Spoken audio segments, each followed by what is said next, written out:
Good evening. I grew up in South Africa. That's where I still live. I enjoy it. Grew up there during a time known as apartheid. For those who don't know, apartheid was a law in our country that made it illegal for black and white people to interact with one another. You know, this was against the law.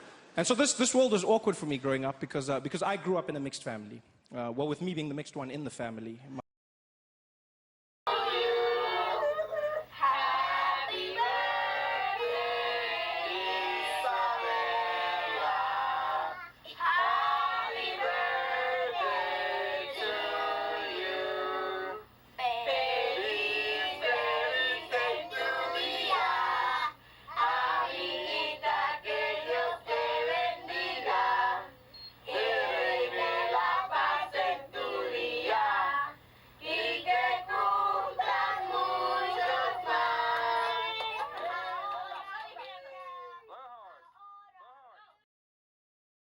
When filling out forms for doctors or college applications, we reached the race question, with the usual answers: white, black or African American, American Indian or Alaska Native, Asian, and Native Hawaiian or other Pacific Islander. But what if you don't identify as any of the listed choices? Sometimes the option of other is offered, but what do you do when it's not? Do you just choose the option that people will most likely perceive you as? Most people fill out these questions without a second thought, but they always stumped me, at least for a second, before I chose white.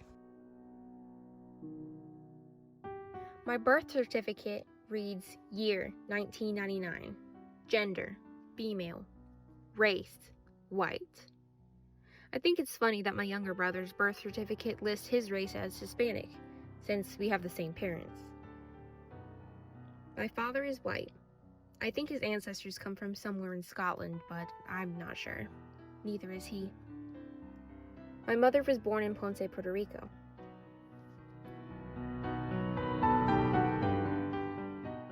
I don't know how many people are really familiar with Puerto Rico. Can you place it on a map as easily as you can Mexico? For those who don't know, Puerto Rico is a small island in the Caribbean. I've only been there once, when I was 4. I don't remember any of it, but my parents tell me I loved it. Growing up, I never really understood what race or ethnicity really meant, or how it affected my life. Even now, I don't know if I have a clear answer. Yes, my mom was Puerto Rican, but she spent the first half of her life in Bronx, New York. It wasn't until 6th grade that she was uprooted to Puerto Rico. She was brought to a country she didn't know, with a language she didn't speak. My mother taught herself Spanish and survived on the island, but always dreamed of going back to the States. I could always tell I was a little different from the rest of my family. No one outwardly acknowledged it, but deep down we all knew it. Some of my earliest memories are Christmases and birthday parties with my mother's side of the family. They're the side I spent the most time with since they lived the closest. They all can speak English, but like anyone, they prefer to speak in their native language. I remember trying to force myself to understand. I analyzed body language, changes in tone, and context clues, trying to piece together conversations so I could participate. I never really could, and it only got worse as I got older. Language was the biggest way I was divided from my mom's family. My mom has her own reasons for deciding not to teach me Spanish. I decided to take it upon myself to learn with the goal to become fluent. This language barrier, and how it was used to differentiate me from the rest of my family, was just one wedge between me and my Puerto Rican heritage. I remember one Christmas party. I was talking with my cousin in his living room. He grew up in the U.S. He went to a North Carolina public school. He was extremely fluent in English. We were having a good time. I thought we were very similar. But then my other cousin came into the room. She didn't acknowledge me, but started talking to him in Spanish, interrupting our conversation. He responded in Spanish. More of my cousins came and they were all speaking Spanish. I was just sitting there, feeling guilty that I couldn't speak Spanish, and feeling confused of why they didn't speak English when I know they could. This was just one of the moments that still stick out to me, where I felt isolated, differentiated, and humiliated. I haven't seen them in a while.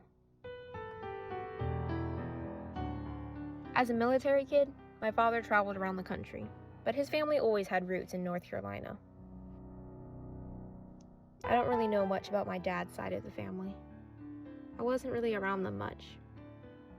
I was around my older brothers sometimes, though. We never really looked related. You could always tell there was something different about me and my younger brother.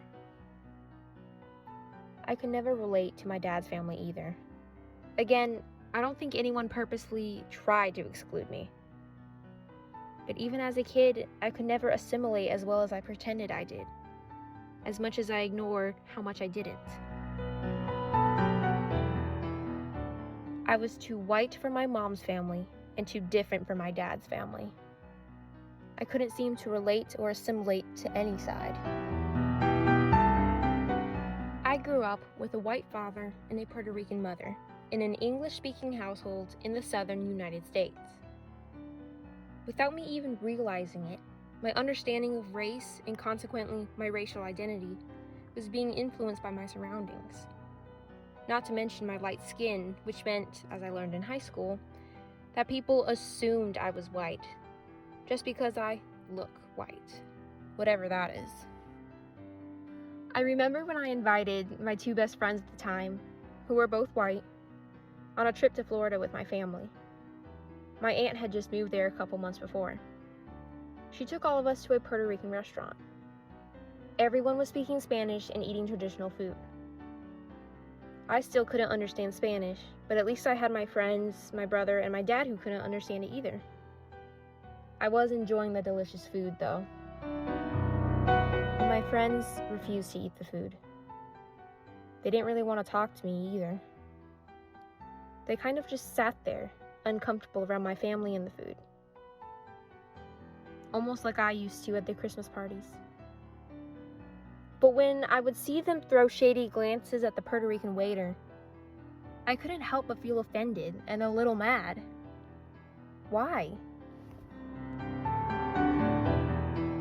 It wasn't until I watched a segment from Trevor Noah where it hit me. As much as I can pretend and as much as people can assume, I'm not white. At least not 100%. I guess while everyone was constantly assuming I was white, somewhere along the road, I assumed I was too. Maybe I even realized as a kid that things would just be easier for me if I was white. I was subconsciously playing into our system, even if I didn't quite know yet what the system was.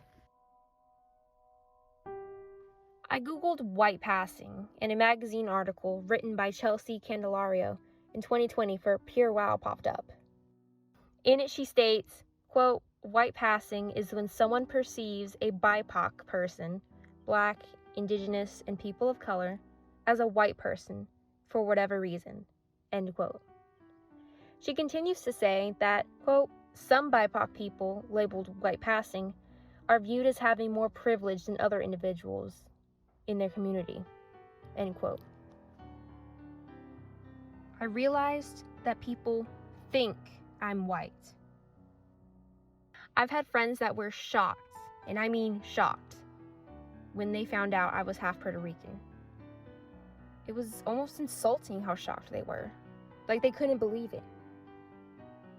Their behavior would change around me. They'd expect me to be an expert on all Latin culture. The first question they'd ask me, "Oh, do you speak Spanish?" However, it was shocking for me too when I realized I wasn't white. At least not completely. I was actually half white and half Puerto Rican. But what does dividing a person up like that do to them as a whole? After this realization, I was immersed in a new form of confusion. If I couldn't say I was white, and I couldn't say I was Puerto Rican, then how do I identify myself? How do I answer that question in the doctor's form or college application? I realized I had been ignoring a whole other side of myself. Ignoring half? Maybe both? I can't relate to my white Southern family. I don't hunt or fish. I can't relate to my Puerto Rican family. I don't speak Spanish and I don't know how to cook traditional Puerto Rican food. I'm wandering around somewhere, lost and mixed in the middle.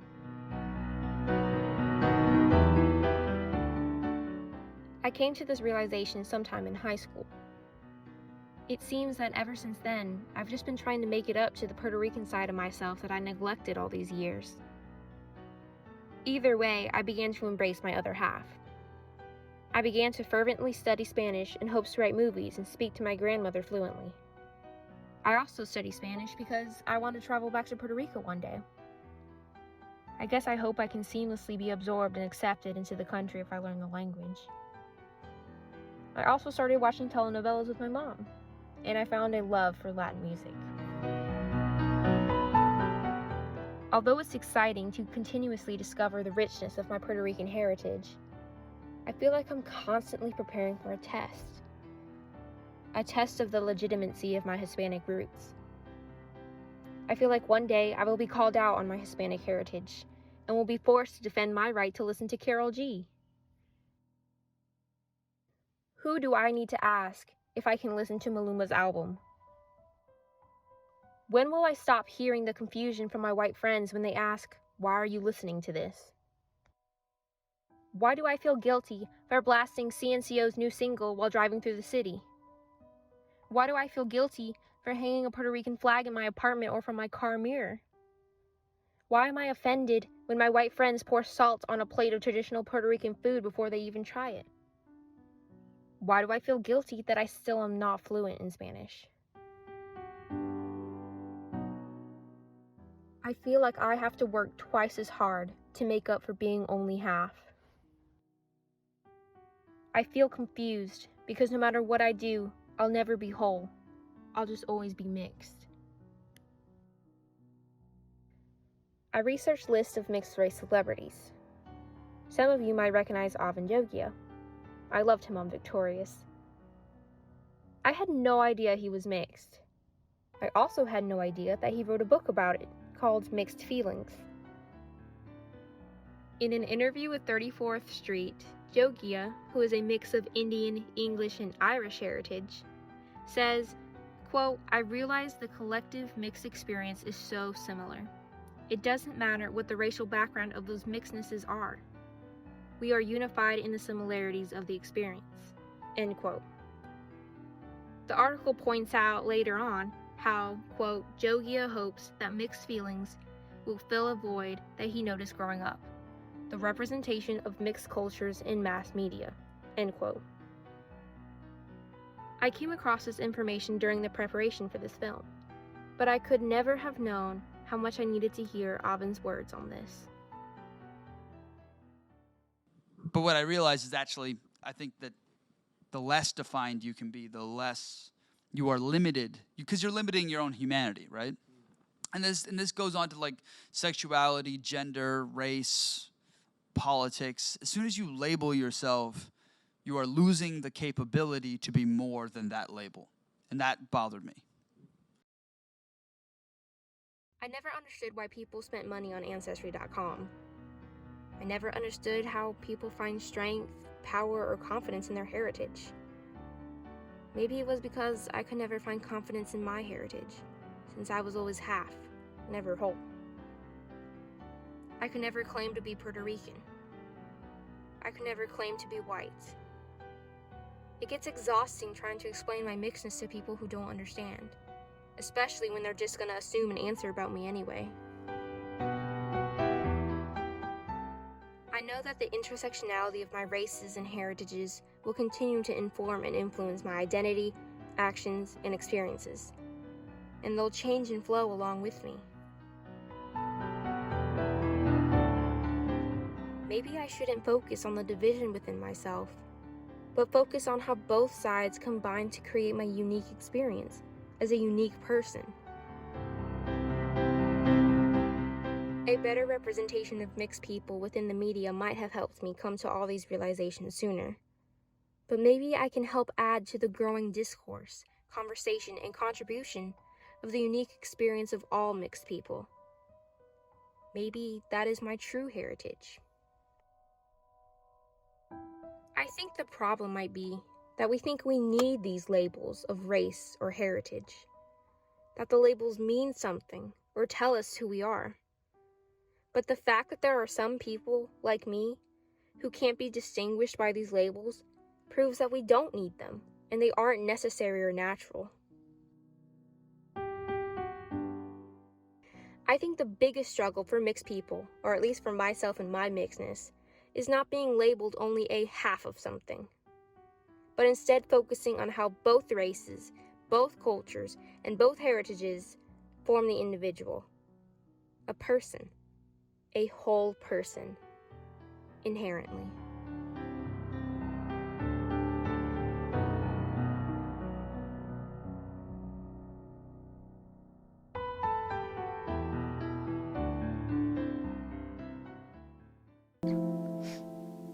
I think where you acquire power from is really interesting. When I first started writing this book, I thought that because I was sort of with a man without a country or a person without a country, I was trying to find power in my ancestry or my mixedness. And it's interesting how that can serve you or not serve you, depending on how you look at it and what you acquire. So many names, so many ways of being mixed in this vast world, mixed itself. The Atlantic mixes with the Pacific and then back again. One starts to think that we are only divided because we have the names. What's the difference between the Atlantic and the Pacific? Are they not the same ocean?